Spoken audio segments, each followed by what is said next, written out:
नमस्कार, pharma with Rajesh भर इस यूनिक चैनल में आप सबका फिर से स्वागत। इस महत्वपूर्ण वीडियो में हम अच्छी तरह समझेंगे right social and economic factors influencing adherence to prescribed medicine. Patient को दी गई निर्धारित दवा के लेने के लिए जो पेशेंट को पालन करना चाहिए, वह दवा के पालन को प्रभावित करने वाले सामाजिक और आर्थिक कारक कौन से हैं?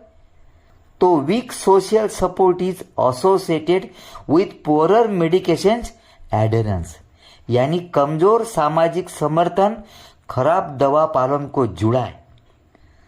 सम patients attempt to offset the cost of prescription drugs by reducing the dosages and और frequency of a recommended therapy, यानी कुछ मरीज अनुशंसित उपचार की खुराक और या फ्रीक्वेंसी यानी रेगुलर दवा लेने की आवृत्ति को कम करके प्रिस्क्रिप्शन यानी दवा की लागत को ऑफसेट करने का प्रयास करते हैं।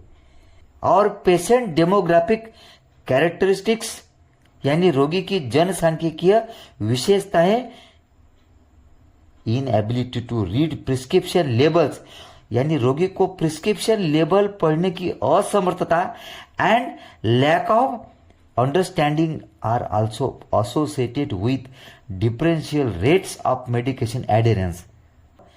समझ की कमी भी दवा पालन की अलग अलग दरों से जुड़ी है। जेंडर यानी लिंग, पर्सनैलिटी यानी व्यक्तित्व and cultural factors may influence adherence, यानी सांस्कृतिक कारक पालन को प्रभावित कर सकते हैं। This social and economic factors include, इन कारकों में पहला फैक्टर शामिल है लिमिटेड इंग्लिश प्रोफिशिएंसी यानी सीमित अंग्रेजी दक्षता, लो हेल्थ केयर लिटरेसी यानी कम स्वास्थ्य साक्षरता, लैक ऑफ फैमिली और सोशल सपोर्ट नेटवर्क यानी परिवार या सामाजिक सहायता नेटवर्क की कमी, unstable living conditions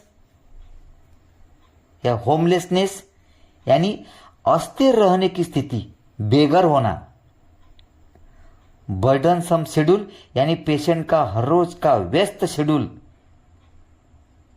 limited access to health care facilities यानी स्वास्थ्य सुविधाओं तक सीमित पहुंच, lack of health care insurance यानी स्वास्थ्य बीमा की कमी, सुपरस्टिशियस एंड कल्चरल बिलीफ यानी अंधविश्वास और सांस्कृतिक विश्वास, हाई कॉस्ट ऑफ मेडिसिन और दवाओं की उच्च लागत। इस तरह जब तक इस आंसर को लिखने की एबिलिटी नहीं आती, तब तक वीडियो को रिपीट कीजिए, बार बार देखिए। धन्यवाद।